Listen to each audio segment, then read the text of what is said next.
Welcome to the Beginner Photography Podcast with Raymond Hatfield, the podcast dedicated to interviewing world-class photographers to ask them the questions you want answered. Whether you want to be the world's best wedding photographer, family photographer, pet photographer, or you just want to take better photos of your kids growing up, we will get you to start taking better photos today. Here with you as always, husband, father, home brewer, LA Dodger fan, and award-winning Indianapolis wedding photographer, Raymond Hatfield. Welcome back to the Beginner Photography Podcast. This is Photo Q&A Thursday, where we answer any and all of your photography-related questions that you might have about the industry or camera gear or whatever. So if you have any questions, we pull these from Instagram, Facebook, questions that were emailed to us, and then here is our weekly show that we do every Thursday. I am Raymond, your host, and with me is Paul, who is asking the questions. And Paul, you have no photography knowledge, is that correct? That would be correct, Raymond. I have none. All right, gotcha. So Paul is here to make any clarifying questions, because sometimes I get a little lost and try to answer things way too deeply. And Paul is here to bring me back in and just make sure that I get you answers that make sense. So Paul, we have some new questions this week. Why don't we go ahead and ask the first one? How does that sound? First one from Bethany. The one thing I struggle with is how to take what to take pictures of. And then this is more of a personal statement, and I feel it's time to get serious. Okay, well, she struggles with what to take pictures of. Well, Bethany, I really can't answer that for you. I can't give you like a here is your answer with like actionable things that you can do. But what I can tell you is that if you feel like it's time to start getting serious at this point, you're probably taking pictures of stuff. Maybe you take pictures of a lot of things. Maybe you have like a wide variety of things that you take photos of. What I would figure out is, one, if it's time to take serious, what is making you the most money at this point? And then two, figure it out like what it is that you just enjoy shooting most. I mean, I could go out there and take family photos, but I don't really like it, so I'm not going to do that. But if you figure out what makes you the most money at first, just do the two things. Only shoot what makes you the most money right now, and only shoot what it is that you love. If you really love commercial photography, only shoot those two things, so that when the time comes, for now, you can keep getting paid by whatever pays you the most, but slowly start to wean off of that and start shooting more of things that you love and start working on getting paid for, well, those types of shoots.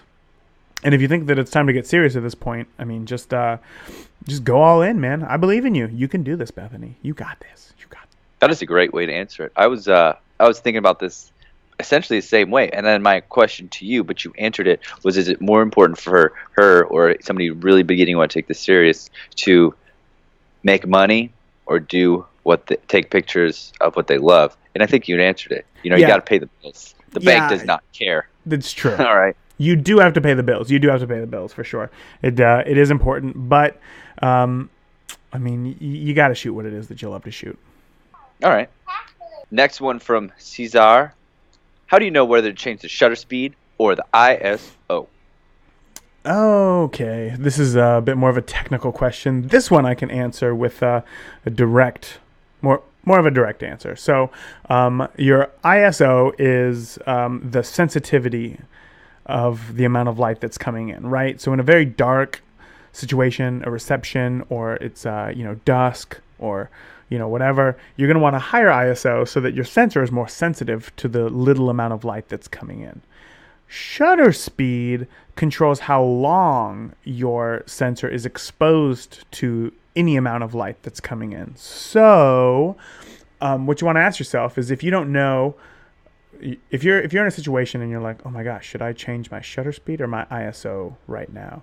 The one thing that you should ask yourself is, you should always try to keep your ISO as low as you can. Now, I'm not saying don't go high. What I'm saying is try to keep it as low as you can, because the higher that you go, the more grain is exposed. And you just want a cleaner photo. So try to favor shutter speed more than ISO. But if you're in a situation where maybe somebody's moving and you can't lower your shutter speed anymore because they're going to start getting blurry in the photo, and you really don't want that for something like a first kiss or walking down the aisle or like a first look or something like that, in that case, just hedge your bet and just raise up your ISO, because in an emotionally critical moment, people aren't going to care how grainy the photo is if the moment is really good. So yeah, if there's lots of movement, obviously, if you need fast shutter speed because of the amount of movement, then up your ISO. But if it's just you want more light, and things are pretty slow moving or your shutter speed's too high, then just lower it at that point. Okay, that sounds good. I think I understood that actually. Cool, 100%. good. Yeah. Jonathan, I recently purchased a telephoto lens, and I can't seem to get the darn focus right on some of the subjects. It looks perfect on the camera, which think he means the display, right? Mm-hmm. Not the aesthetics of this thing. I see, right. I thought that the first time. Like, too. oh my gosh, that is a beautiful telephoto lens mounted to that camera. Good lens. Dang good lens. No, so it looks fine on the camera, on the display. Produces good photos on the camera. Yes. Okay. But then when he imports it to the computer, it's blurry. So he just bought the lens. He can't get it to focus right. The pictures look good, appear to be good on the camera, but once he imports them, something's gone awry. Yeah. Okay. This could be a few things as well. One of them could be, and I hate to be a Debbie Downer here, but it could be a crap lens, right? It could be either broken or it could just be a pretty poor quality lens, right? Maybe it's not the fact that it's blurry, but that it's just slightly out of focus. Like the optics just aren't very good on the lens. It could be that. Do they have warranties on lenses? They do, but again, I mean, if you're buying a budget lens, it can only be as good as it's going to be for a budget lens. You know what I mean? The other thing, but yeah, if it's broken, like if a focus motor is broken, then definitely turn it in. But it sounds like these photos are just slightly out. These photos are just slightly blurry. So the next thing that you want to think of, and this one right here is just the most basic. Okay, when you're shooting a telephoto, obviously any sort of like tiny movement is going to be magnified because you're so zoomed in, right? Like, think of if you've ever had like a video camera, right? And you've just zoomed in really far. Any of like the slightest movement of that video camera is going to look like you're just swinging that camera around like crazy, because you're focused in on such a small portion out in the distance. So it could be that. The other thing could be is that when you are shooting at a telephoto, like to counteract that, what you want to do is have a faster shutter speed so that there's not as much blurry movement, right? So the way the simple rule is whatever your lens millimeter is, your shutter speed has to match that. Okay, so if you're shooting with a 200 millimeter lens, the minimum that your shutter speed would be 1/250th of a second, so that there's no camera blur, just so that it can take a photo fast enough so that it doesn't see any of that motion happening within the lens. That's like awesome. That's something you'd write down on the side of your lens. Okay, so that you makes sense to you, write it. Yeah, no, that's awesome. That's a card you keep in your wallet. You're like, what was the rule?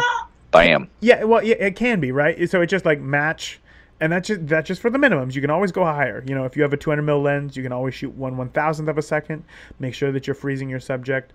That's fine. But all of these things are just motion problems. These things aren't actual focusing problems. So if you're actually having a problem with the focus of your camera, like I said, it could just be a crap lens. It could have bad optics. There could be like some plastic elements in there. Or maybe, maybe it's your camera. It's not being able to focus fast enough so that if somebody's running towards you, by the time your camera catches focus, and you snap the shutter, maybe they move like 6 inches closer to you, which would make them slightly out of focus, right? Just a little bit blurry, just enough so that you're like, ooh, man, it's just a little bit blurry. So what I would do for that is have somebody standing in one position. Oh my gosh, Charlie scared the hell out of me. Oh, did you see me like jump?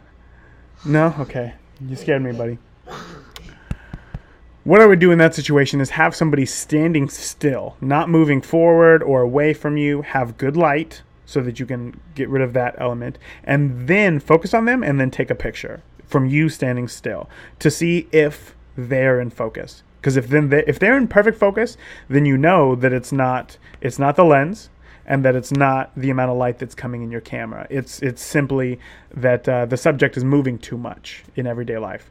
But if it's not that, if in that case they are out of focus, then what you need to do is figure out how to calibrate your lens. So you can micro adjust the focus on your lens, like I talked about in the last episode on Canon 70D, 80D, like the 5D series, and it'll just move your focus, a little bit forward, a little bit back until you can get it perfect. And then when that's dialed in, your photos are going to be much sharper. I mean, I recommend for everybody to do that anyway, but it sounds like you really need to take a look and do that. And again, if none of those things work, send it into Canon, Nikon, Fuji, whoever it is, and try to get them to figure it out. All right. Awesome. All right. So this one, Ray, I want you to work from basic necessities to primo gear. Basic necessities to primo gear. Okay. Any recommendations on gear for shooting at night? What are the gotta haves to the nice to haves? Oh man, it's that's a tough question. I wish that there was just a little bit more specifics in there. So when you say shooting at night, there can be several things. It could be like you're just out and you're shooting photos of the stars, or it could mean that you're trying to shoot portraits at night, or like what is it that you're trying to shoot at night? Because if you're trying to shoot pictures of the stars, you're not going to need a flash really, but you will need a tripod. If you're trying to shoot like portraits at night, you're probably not going to need a tripod, but you will need a flash, things like that. So let's just say, kind of roundabout things, what makes taking night shots difficult is that the camera needs to be exposed for longer. And when it's exposed for longer, there's an increased risk of shakiness in your photo. And when it's shaky, it's blurry. When it's blurry, it's out of focus. Nobody wants that, right? So a good tripod would help in any situation, right?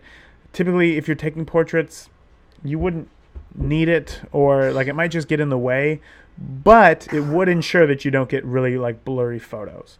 So start with a good tripod. And a tripod is something that, like a lens, if you buy the right one the first time, you don't need to upgrade that thing later. So I recommend spending as much money as you can on a good tripod. There are good companies like Manfrotto. They make a lot of great tripods, but beware, because they also make a lot of like crap tripods.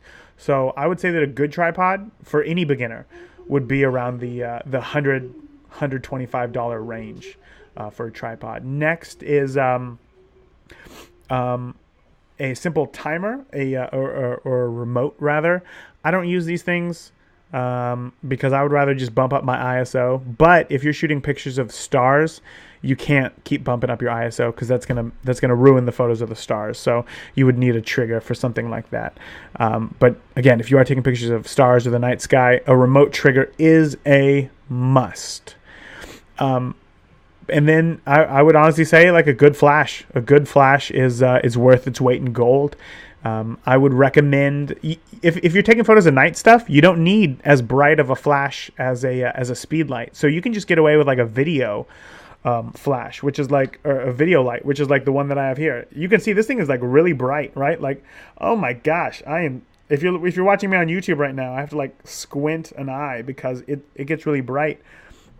With the camera sensor being exposed for longer, you can have more time to, hold it up and kind of like paint your subject, like paint the light on them, paint their torso, then paint their face, and then you're done, right? So that light is looks like it's, 6x3 dimensions? Yeah. Yeah. We'll go with that. And it's LED. It's LED. It's battery powered. It has a battery, and then inside there's also double A's as well for extra power. And this thing lasts for a solid 2 hours of full brightness on for the whole time. So it's a solid investment. I think I spent $100 on it. So it's definitely more pricey, but you can get away with, like a $20 flashlight. You know what I mean? If you can just practice with it and figure out how to use it correctly. So either stabilizing your camera, having a way to not touch your camera for any shake with the remote, or bringing in more light with either a flash or a video light. And there's like so many ways to go from all of those. A beginner, like I said, you could just use a flashlight. For a pro, you could use something small like this. Like I said, it was about $100. And then they can go up. I mean, they can go up to like $500. They can get really expensive depending on, like you can change the color temperature on them. You can stack them on with more flashes, and just add more LEDs and whatnot. So that's where I would go. Steady your camera and bring more light into the frame. All right. And then the last question from Hannah. Man, you and me both, sister. I struggle with understanding all my camera functions and all the photographer lingo.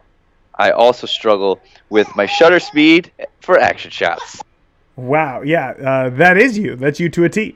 You don't. That's exactly why you're here. Is to help out with the lingo. So hopefully, Hannah, Paul is helping you out with asking more clarifying questions, so that I give better answers for you. So understanding all of your camera's functions, I completely understand that. And all the photography lingo. Once again, I completely understand that. But these are things that you pick up with time. These are the things that you learn about because obviously you're interested in photography. Otherwise, you probably wouldn't be asking me questions. If you're interested in photography, then you're going to be asking these questions, and you're going to get answers with extra information in them. So this is how you're going to find things out, like, all the functions of your camera and what they do. If you want to know more functions of your camera, just read the manual. Like, I'm serious. I can't tell you how many. I know, I'm not going to read the instruction book or anything like that. Like, that's just stupid. But a camera's instruction manual has so much. Like, I always read them, and I always learn something new. Every 6 months or so, I'll pick it up again and be like, oh, that's what that thing does. I didn't know that it did that. Okay, that's pretty cool. But those are things that I couldn't figure out by just going through the menus and seeing them. Those are things that the camera manual had to teach me, essentially. And then as far as photography lingo goes, I mean, it gets easier with time. I'm assuming that you're just starting out. Things like aperture, ISO, shutter speed. Paul now understands those, and we've only been doing this. This is our 4th episode, right? So for a month. Yeah, I for a month. To every single podcast, Raymond. Yeah, see? So step 1 is definitely listen to all episodes of the Every Beginner single Photography. Every single episode of the Beginner Photography podcast. Step 2 is tell all of your friends about it so that they listen to it, and then you guys have interesting conversations. You'll know everything. Yep, wake up and you'll know everything. National Geographic photographer. There you go, Hannah. But yeah, thanks, Hannah. No, but in all honesty, I mean, just try to find out more. So if you don't know what your camera does, Google it. Like, if there's anything in particular, like, what does the P on my camera stand for? Google that and try to figure it out. You're going to get an idea. And then if there's anything in that answer that you don't understand, well, Google that. Try to figure that out as well. And it'll come to you, I promise. It's like I said, it is hard at first. There's a lot of words that don't come up in typical everyday language. But once you get it down, it's like riding a bike. You're not going to be able to forget this stuff. You're going to remember it forever. So try to spend as much time with other photographers, ask more photographers questions, especially online, and just get the answers that you want. If you surround yourself in that community of people, you're just going to pick up on these things. So that's what I would recommend. Sounds awesome, Ray. Well, that's all I got this week.